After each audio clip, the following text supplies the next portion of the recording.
Hello students, Ascent Education Group की online classes में स्वागत है। आज हम क्लास 12th की इंग्लिश लिटरेचर की एक पोएम है ऑन शेक्सपियर 1630 और इसके पोइट हैं जॉन मिल्टन। इसको पढ़ेंगे। एक्चुअली ये पोएम जॉन मिल्टन ने लिखी है, तो ये विलियम शेक्सपियर के लिए एक ट्रिब्यूट है, श्रद्धांजलि है।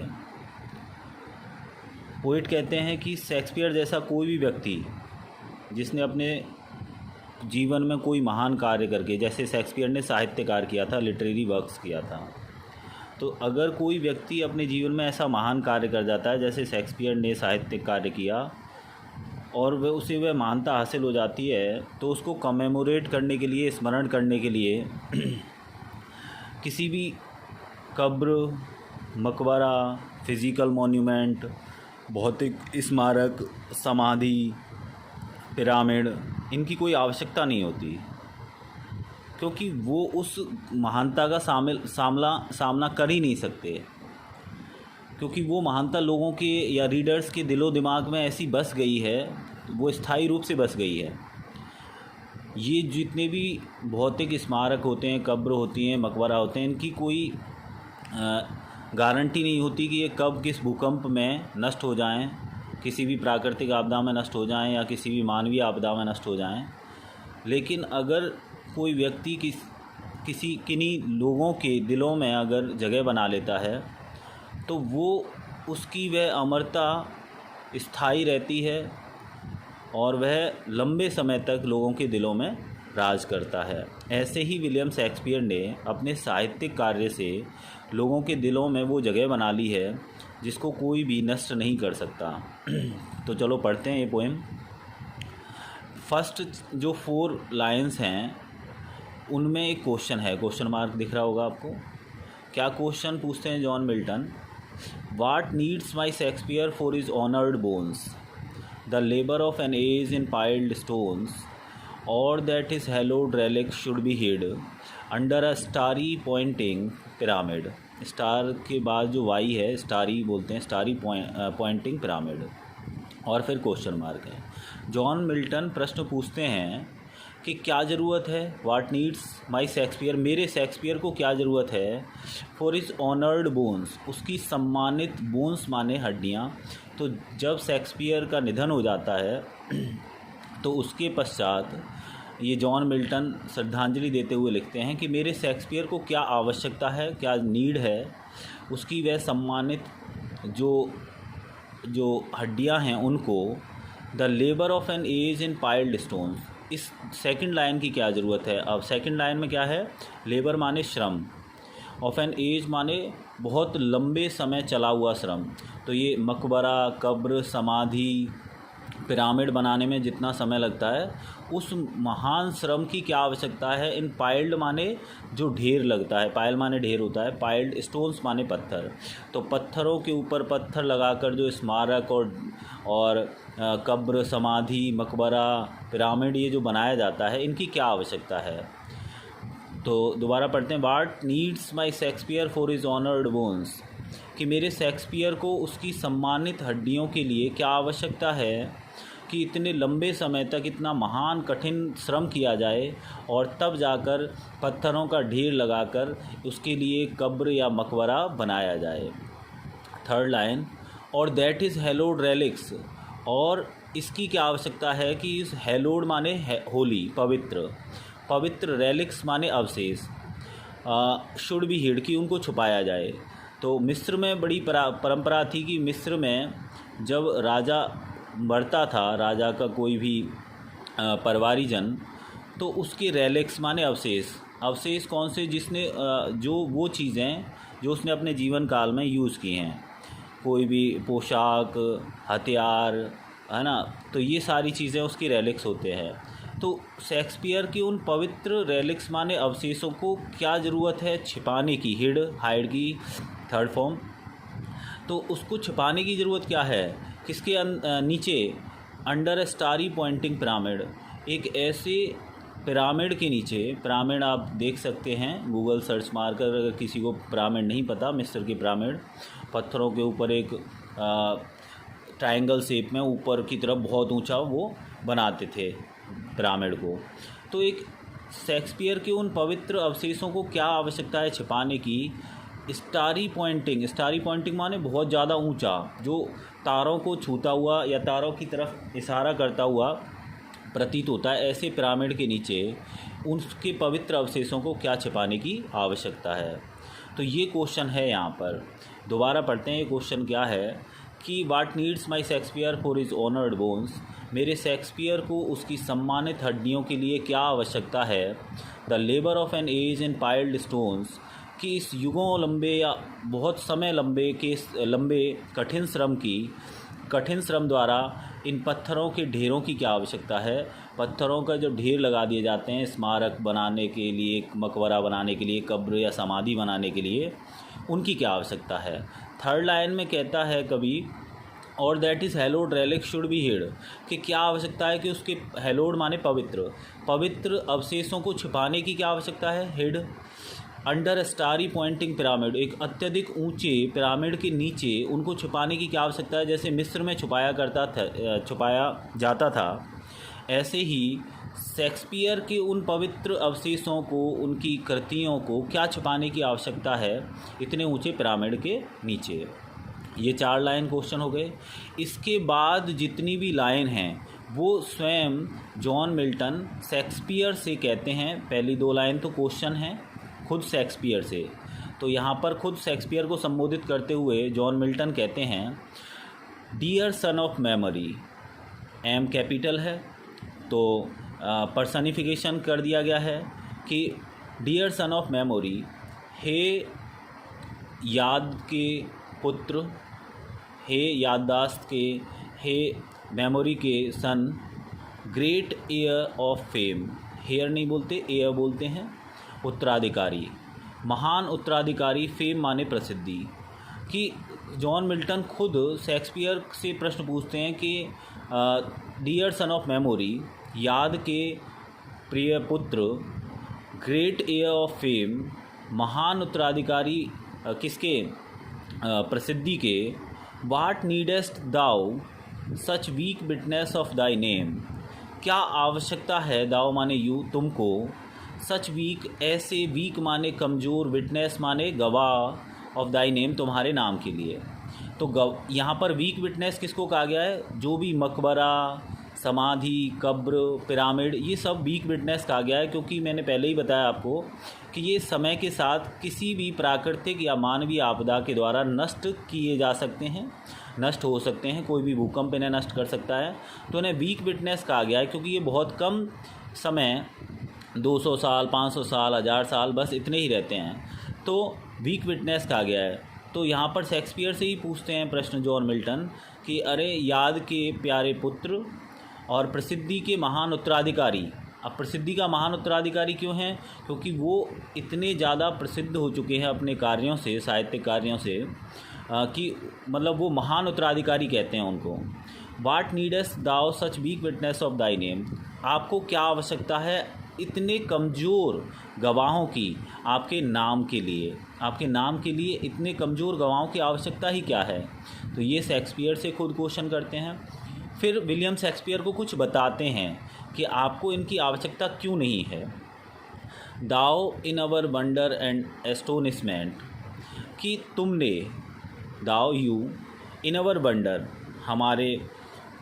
हमारे आश्चर्य में, हमारे विचारों में, हमारी उत्सुकता में, वंडर, एंड एस्टोनिशमेंट माने होता है आश्चर्य।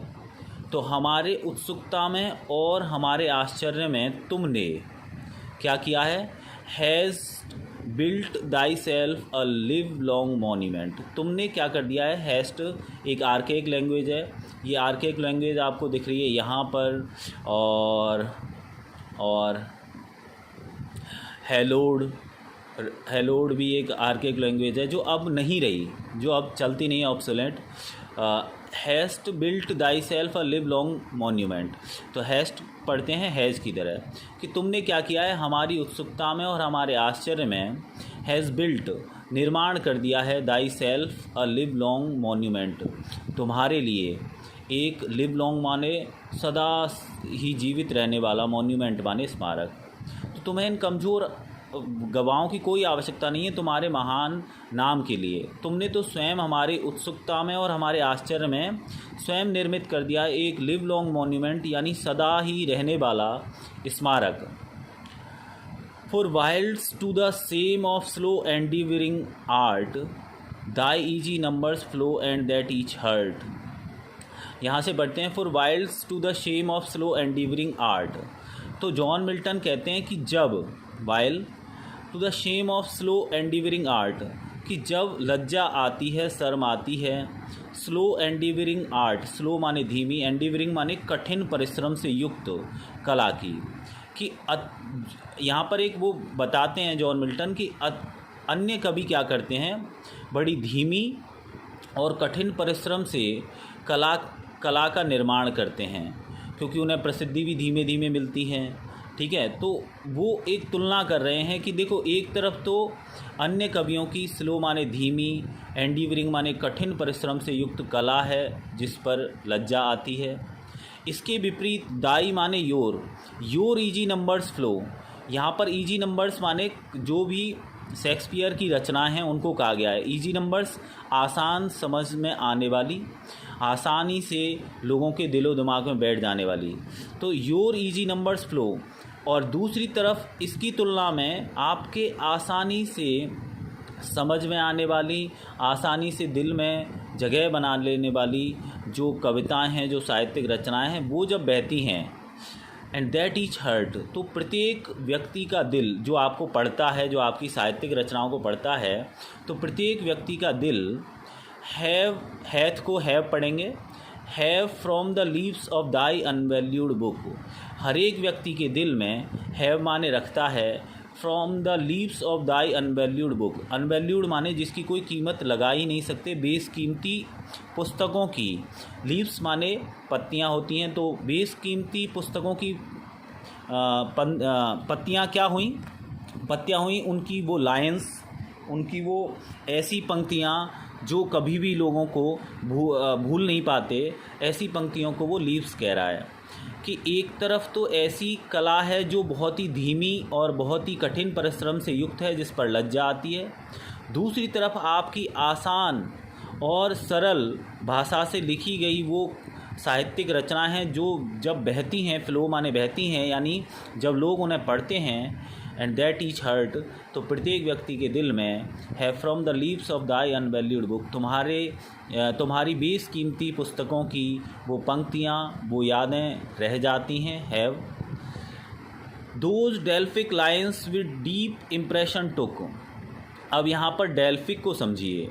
डेल्फी प्राचीन ग्रीक में एक शहर था, एक जगह थी, इसे ओरेकल कहते हैं। ओरेकल माने एक ऐसा स्थान जहाँ पर जो पादरी लोग थे, जो ईसाई धर्म के धर्मगुरु थे, वो लोगों को देवों द्वारा और भगवान के द्वारा क्या संदेश दिया जा रहा है उसको सुनाते थे लोगों को।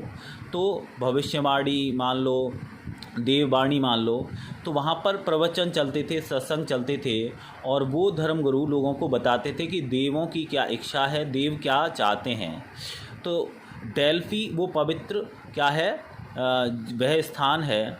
तो डेल्फिक को हम यहाँ पर पवित्र कहेंगे, ठीक है, ये एक विशेषण के रूप में लेंगे कि जहाँ पर डेल्फी में जब ऐसे पवित्र जो प्रवचन होते थे, तुम्हारी भी पंक्तियाँ ऐसी हैं पवित्र, दोज डेल्फिक लाइन्स, वो देववाणी जैसी तुम्हारी पंक्तियाँ, वो ईश्वर की जैसी कही गई तुम्हारी पंक्तियाँ, विद डीप इम्प्रेशन टुक, लोगों के दिल में गहरा इम्प्रेशन माने छाप, टुक माने छोड़ जाती हैं, रखती हैं। तो तुम्हारी वो स्वर्गीय और पवित्र पंक्तियाँ लोगों के दिलों में गहरी छाप छोड़ती हैं। Then thou our fancy of itself believing, और जब हम तुम्हें पढ़ते हैं और जब वो गहरी छाप छोड़ती हैं, तो ये पंक्तियाँ हमारे साथ क्या करती हैं, देन दाओ, फिर तुम क्या करते हो, अवर फैंसी, हमारी कल्पनाओं को, सेल्फ बिलीविंग बोलते हैं आत्मविमोह की स्थिति, तल्लीनता की स्थिति, अपने में बिल्कुल मंत्रमुग्ध जैसे हो जाना, ठीक है, खो जाना। तो बिल्कुल व्यक्ति इस स्थिति में क्या करता है, शांत हो जाता है, बिल्कुल अपने आप में खो जाता है, बोलता नहीं, ऐसे लगता है कि वह बिल्कुल खो गया है। तो then thou our fancy of itself bereaving, फिर तुम क्या करते हो, हमारी कल्पना को आत्मविमोह की स्थिति में, ठीक है, तल्लीनता की स्थिति में ला देते हो। जैसे व्यक्ति कोमा में चला जाता है, ऐसे हम खो जाते हैं, सोचते रहते हैं, तुमने जो बातें लिखी हैं उनके बारे में, आत्मविमोह की स्थिति में पहुंच जाते हैं। Dust make us Marvel with too much conceiving, और इस स्थिति में तुम हमें इंसान मत समझो, तुम हमें क्या बनाते हो, डस्ट माने do, dust make us marble, तुम हमें एक मार्बल जैसा ही बना देते हो, संगमरमर जैसा ही बना देते हो, क्योंकि पत्थर भी न तो हिलता डुलता है न बोलता है। जब हम तुम्हारी पंक्तियों को जो गहरी छाप छोड़ती हैं, जब हम तुम्हारी उन बेशकीमती पुस्तकों को पढ़ते हैं, तो हम भी पत्थर जैसे ही हो जाते हैं, आत्मविमोह की स्थिति में पहुंच जाते हैं, सेल्फ बिलीविंग कंडीशन में पहुंच जाते हैं, और वो हम कुछ बोल नहीं पाते, हम बस सोचते रहते हैं, गहन चिंतन करते रहते हैं। तो फिर तुम हमें क्या बनाते हो, make us Marvel, dust make us Marvel, और डस्ट डू आया है यू के लिए, यू हमें मतलब यू मेक अस मार्वल, तुम हमें क्या बना देते हो, एक संगमरमर जैसा ही बना देते हो, लेकिन हम में बस इतना अंतर रहता है पत्थर से, विद टू मच कंसीविंग, कि हम बहुत ज़्यादा चिंतन से युक्त और विचारों से युक्त होते हैं। जब इंसान शेक्सपियर की कोई भी रचना पढ़े और जब वह इतनी ज़्यादा गहराई से अगर उसके बारे में सोचने लग जाए, क्योंकि वह रचनाएं ऐसी हैं कि उनको पढ़कर आपको सोचना पड़ता है, तो ऐसा लगता है इंसान खुद मार्बल पत्थर बन गया हो, संगमरमर बन गया हो। लेकिन हाँ, वह बस इतना अंतर है पत्थर और उस आदमी में कि आदमी सोचेगा, पत्थर सोचेगा नहीं। तो वो क्या कह रहा है कि तुम हमें मार्बल जैसा बना देते हो, हाँ, विद टू मच कंसीविंग, बस हम थोड़े अत्यधिक विचार से युक्त होते हैं। कंसीव माने विचार करना, चिंतन करना, गहन चिंतन में खो जाते हैं। And so sepulchred in such pomp dost lie, और पता है यही वो सेपल्कर्ड है। सेपल्कर्ड माने स्मारक और मकबरा, कब्र, समाधि, ये सब अर्थ आते हैं। तो तुमने ऐसा सेपल्कर्ड बनाया, स्मारक बनाया, समाधि बनाई है, इन सच पंप डस्ट लाई, पंप माने बोलते हैं तड़क भड़क वाला, ठाट बाट वाला, शानो शौकत वाला। तो तुमने इतना अच्छा शानो शौकत वाला, तड़क भड़क वाला, ठाट बाट वाला एक स्मारक बनाया है ना। तुम एक ऐसे स्मारक में लेटे हुए हो, हमारे दिल में जो तुमने बनाया है वह इतना ठाट बाट और शानो शौकत वाला तुमने स्मारक बनाया है, जिसमें तुम लेटे हुए हो लाए। That kings for such a tomb would wish to die, पता है इस दुनिया में जो राजा जो अपनी कब्रों में लेटे हुए हैं, टूम माने कब्र, जो कब्रों में लेटे हुए राजा भी वुड विश टू डाई, उसके लिए मरने को तैयार हैं, ऐसे स्मारक के लिए। इतना भव्य, इतना शानदार तुमने हमारे दिलों में क्या बनाया है, स्मारक बनाया है। एक बार दोबारा हर एक लाइन को पढ़ते हैं। पहली 4 लाइन में क्वेश्चन है, हमसे मान लो या पूरी दुनिया से मान लो। जॉन मिल्टन क्वेश्चन करते हैं, what needs my Shakespeare for his honoured bones, क्या ज़रूरत है मेरे शेक्सपियर को उसकी पवित्र हड्डियों के लिए। The labour of an age in piled stones, की इतने लंबे समय तक श्रम किया जाए और तब जाकर पत्थरों का ढेर लगाकर, पायल माने ढेर, पत्थरों का ढेर लगाकर उसके लिए स्मारक बनाया जाए, क्या आवश्यकता है। और that is haloed relics should be hid, और क्या आवश्यकता है कि उसकी पवित्र, होली, हेलोड, पवित्र रेलिक्स माने अवशेषों को छिपाया जाए, अंडर ए स्टारी पॉइंटिंग पिरामिड, एक आकाश की तरफ जाता हुआ, आकाश को छूता हुआ एक पिरामिड, इतना ऊंचा पिरामिड के नीचे उसके पवित्र अवशेषों को छुपाने की क्या आवश्यकता है। ये 2 लाइन खुद शेक्सपियर से क्वेश्चन करते हैं जॉन मिल्टन कि अरे डियर सन ऑफ मेमोरी, अरे याद के प्रिय पुत्र, ग्रेट एयर ऑफ फेम, और प्रसिद्धि के महान उत्तराधिकारी, एयर माने उत्तराधिकारी, what needst thou such weak witness of thy name, क्या आवश्यकता है तुमको, यू, दाओ माने यू, सच वीक विटनेस, ऐसे कमज़ोर गवाहों की, दाई नेम तुम्हारे नाम के लिए क्या आवश्यकता है।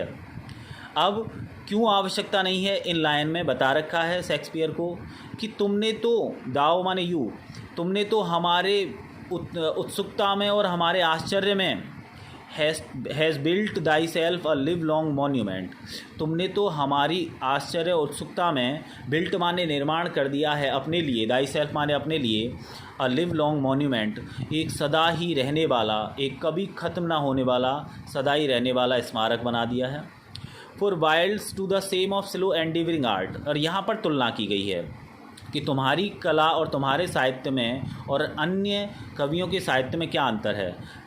तो वो कहता है वाइल्ड्स माने वाइल, जब लज्जा आती है, शर्म आती है उस धीमी और कठिन परिश्रम वाली कला पर, जो अन्य कवि लिखते हैं बड़े धीमे और बड़ा ही कठिन परिश्रम के द्वारा वो लिखी जाती हैं, ऐसी कला जिस पर लज्जा आती है, इसकी तुलना में thy easy numbers flow, your easy numbers flow, तुम्हारे आसान जो साहित्य हैं वो जब बहते हैं, ठीक है, कविताएं हुई, ड्रामा हुए, जब पाठक उनको पढ़ते हैं, दैट ईच हर्ट, तो वह प्रत्येक व्यक्ति का दिल में है, from the leaves of thy unvalued book, तुम्हारी उन बेशकीमती पुस्तकों की पंक्तियाँ, लीव्स माने यहाँ पर पंक्तियों से है ना, पंक्तियाँ रह जाती हैं हर एक दिल में जो व्यक्ति तुम्हें पढ़ता है, तुम्हारा जो रीडर है उसके दिल में तुम्हारी बेशकीमती पुस्तकों की वो पंक्तियाँ रह जाती हैं। दोज डेल्फिक लाइन्स, और तुम्हारे द्वारा लिखी गई वो पवित्र और देवदूतों जैसी वाणी और ईश्वर जैसी पंक्तियाँ, डेल्फिक लाइन्स, तुम्हारी वो पवित्र पंक्तियाँ हर एक व्यक्ति के दिल में गहरी छाप छोड़ती हैं, डीप इम्प्रेशन माने छाप छोड़ती हैं।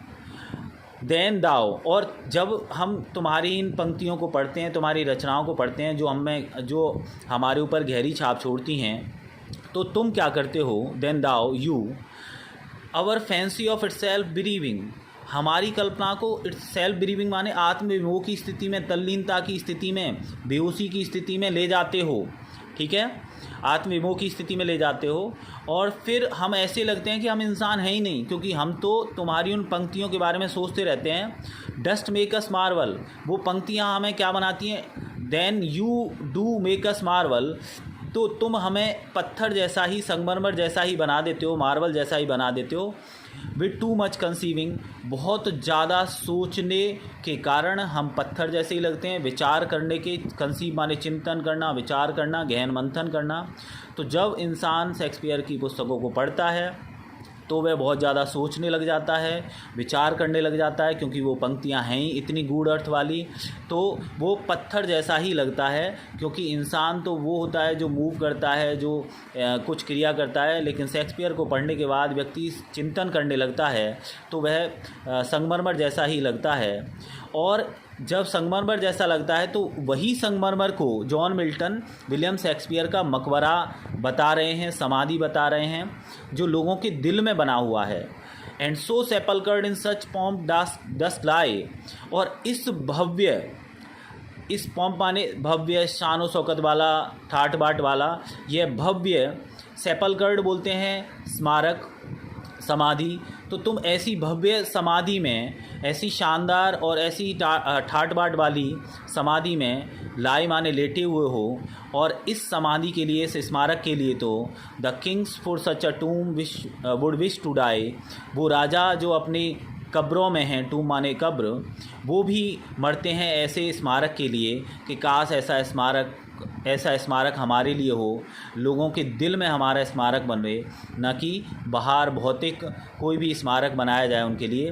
तो राजा लोग भी, महान लोग भी और अमीर लोग भी, कितने भी ताकतवर लोग भी ऐसे स्मारक के लिए जो लोगों के दिल में बनता है उसके लिए मरते हैं, इच्छा करते हैं कि काश ऐसा लोगों के दिल में हमारे लिए स्मारक बन जाए।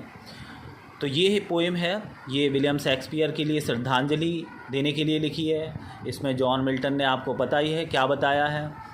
क्वेश्चन करे हैं कि भाई शेक्सपियर को इस चीज़ की कोई आवश्यकता नहीं है, ये समाधि, कब्र कल आज हैं कल नहीं रहेंगे, ऐसा व्यक्ति जिसने लोगों के दिल में अपनी जगह बना ली है, उसको किसी भी मकबरे या कब्र की ज़रूरत नहीं है। वो तो, उसका मकबरा और उसकी कब्र तो लोगों के दिल में बन चुकी है, और हर एक दुनिया का राजा भी ऐसी अपनी कब्रों में लेटे लेटे बस इच्छा करता है कि काश ऐसा स्मारक लोगों के दिल में मेरे लिए भी बने। आप एक बार इसको पढ़ लेना और गूगल सर्च मारना पिरामिड किसे कहते हैं। और अगर आप इन और का आर्काइक लैंग्वेज को परेशान हैं, डस्ट है ना, तो आप देख लेना गूगल पे, ये पुरानी लैंग्वेज है और जो अब यूज़ नहीं होती, करंट ऑब्सलीट है ना, जो अब करंट में यूज़ नहीं होती। तो ये डू है और ये दाई योर है, दाओ यू है, तो ये आपको समझ में आ जाएंगी।